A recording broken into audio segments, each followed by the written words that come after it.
10s, baby. It's a classic. You know what came out today. You know what we got review embargo dropped today. Elden Ring, baby. The game of the year. Crazy how the game of the year dropped in February of 2022. Game of the year. Good luck to all the rest of the games that are coming out this year because this game's a classic. It's getting 10 out of 10s, 9 out of 10s. First review, IGN, 10 out of 10. Quote, Elden Ring is a massive iteration on what From Software began with the Souls series, bringing its relentlessly challenging combat to an incredible open world that gives us the freedom to choose our own path. Finn, hit me with the next one. Windows Central, 5 out of 5. Quote, if you want an RPG that promotes experimentation, provides dozens and dozens of unforgettable enemies and bosses, and celebrates the legacy of one of the most talented teams in game development, Elden Ring is a must-play. Cheesy, hit us with the next one. Destructoid, 10 out of 10. Quote, to say I was blown away by Elden Ring is an understatement. Polygon doesn't give scores, but they did say Elden Ring is From Software's best, most accessible and difficult game yet. Video Game 24/7 says 5 out of 5. Quote, think about the hands-off player trusting approach previous Souls games took to things like character progression and storytelling. Apply that philosophy to an open-ended land, and you get a backbone of a game that is ultimately a bit of a masterpiece. Eurogamer states essential, sumptuous visual design, dark and detailed lore, and a vast but intricate open world are reasons enough to venture out into the lands between the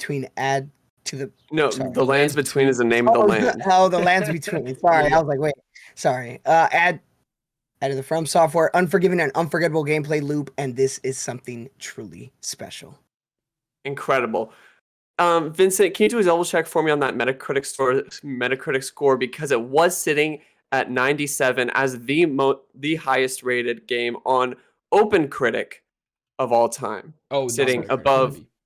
Also seen it hit 98 at some point. I took the screenshot of 97 for the thumbnail on Metacritic. Yeah. Okay. It is still at 97. It's still there? And it has 3 more Still reviews at than 97. yesterday. So it's still at 97. Wow. Okay, great. So we have some discussion points here from Jason Schreier. There's a lot of discourse yesterday on Twitter after reviews dropped. And we're okay. Before we get into this, Horizon got dogged again, baby. When Horizon 1 came out in 2017, Breath of the Wild came out one week afterwards, and nobody will ever talk about that game again. This time, same thing happened. It released and another 10 out of 10 baby. top-rated game of all time drops a week after it. We hate to see it. I mean, okay. So these are a few tweets from Jason Schreier. He said, quote, hello, Elden Ring is one of the best games I've ever played. It mixes the blissful wonder of Breath of the Wild with the intricate design of Dark Souls. It's more accessible than previous From Software games, yet just as tense, punishing, and weird. A tremendous achievement. Next up, he says, the thing that surprised me about Elden Ring is how good the exploration is. It's better than Breath of the Wild in some ways. There's always some wild new distraction or surprise around the corner. Every 10 minutes, my mouth was on the floor and I was texting friends who were playing.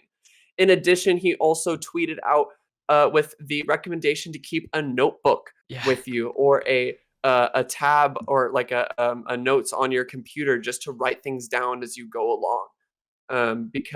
And this actually brought up a little bit of discourse. Some people were upset that Elden Ring didn't have a quest log, to which a lot of people who are familiar with the franchise quickly jumped to Elden Ring's defense and said, that's just not the type of game Miyazaki makes. They're these open-ended worlds in which it is very very traditional, very common to go through and even beat Souls games without having really any sense of what's going on. That's what happens in Bloodborne. You never really know what's going on by the end of the game. You're kind of like, what the fuck? And even then, but as you go and you read item descriptions, and as you watch lore videos of other people dissecting the game, and as you go through and replay the game multiple times, you start to get bits and pieces of this overarching story that's pulled in the environments and the characters and the NPCs and all that. So all that is to say, I'm going to finish this out with one last tweet from our boy, friend of the show, who we don't actually know, Gene Park. One day. Saying, Elden Ring is the easiest Souls game to get into. This does not make the game easy by any means, but it's now almost impossible to be stuck. If a boss is halting your progress, simply start walking in another direction. Find something else to do. Vincent, I would like you to tell me about the roller coaster you had yesterday when you texted me saying, this gives me a lot of hope. But then moving on to, oh, I forgot who the journalist was. Well, But he, it was the one that you talked to on Twitter. The one that yes, responded yes, to you. yes. Yes, but I forgot his name. I Here's the apologize. thing. I am very excited for Elden Ring. Every single thing about it excites me. I am also scared as hell of Elden Ring because I've never beat a Souls game ever. As a matter of fact, I've never beat the first. Nope, that's a lie. I beat the first Dark Souls 3 boss. Well, it was like not Yes, even. you did. I did. I'd ex-gunned Second try. I did good there. Yeah, that was really good, Vin. That's my extent of Dark Souls knowledge at all. Okay, I don't know anything else. I was listening to a lot of things about Elden Ring yesterday that made me so excited, like the Breath of the Wild exploration type stuff, which is cool. But I guess everything's compared to Breath of the Wild these days for a good reason. I guess I don't know. It's a standard. It's a classic. I really like that I'm not going to just get stuck on things now. I mean, obviously I'll get stuck, but I can move on to something else if I do get so destroyed by something. I can try to level. But I was hearing some people's reviews and they were talking about going to the same areas over and over again to kill enemies to try to like not get XP to level up, but some sort of things to like level them up. That is what would happen is people would say, oh, well, like, I'm not sure if I'm supposed to be in this area yet. Yeah. Or like things like that. And so they would just kind of like go in power level before taking on a boss, which is, it doesn't seem not soulsy. But that's not foreign to Souls. Some people will do that, but it's not really encouraged, and you never really have to, because Souls, like, bosses are so skill dependent. Yeah. And based on like your strategy and how you play the game, that your level like doesn't really matter. What really matters is that you're like, that as you level up, you continue to like upgrade your weapons when you can, because I'd say that's the biggest detriment historically, is if you go throughout the game. And I know people who have like gotten to like halfway through a Souls game and they're like, yo, I'm doing like no damage. Like, what's up with that? And I'm like, oh, well, did you upgrade your weapons? And they're like, oh no, I haven't been upgrading my weapons at all. And that's actually a huge miss. Like, that's a detriment to the player. But it's like, you just kind of have to raw dog the game, and that's how I'm gonna put it, like, in a very colloquial sense. Like, you just have to go for it. Like, there's no way, like, you can't really try and plan around, like, you can't put a structure or a framework to this game. You just kind of have to go, and you just have to explore and take off the blinders. And you have to say, I'm gonna go and I'm gonna explore. I'm gonna encounter who I'm gonna encounter. I'm gonna set my own objectives. I'm gonna set my own goals in the game for beating this boss, for being able to be distracted by this one thing over here, in a very Breath of the Wild way, and go from there. Cheesy, what's your hype level on Elden Ring / I don't know, background in Souls games at all? I've beaten Dark Souls 1 and 2 back on PlayStation 3, and I went through plenty of controllers. I was an angry young teenager at the time. And then I got into, like, Sekiro, Neo, Bloodborne. Bloodborne I never beat. Sekiro was extremely frustrating for me. And Neo, I was like, I'm tired. Like, I was like, I'm exhausted. Like, but reading like some of the reviews and seeing what people are posting about Elden Ring and how it's like a little more lenient to get into, I really want to full dive into it. But at the same time, after what we talked about at the beginning, I have so many other games, and I'm like, God, man, like, it's just week after week, man. like it's a lot going on, but I want to full dive into it. So I'm hoping to get my hands on it. We'll see. We'll see. There's another thing here that's been, I don't know. I'm so excited to do it. Here's what I really want. I want my headspace to be like, okay, like in the last 2 years, James has tried to get me to play Bloodborne.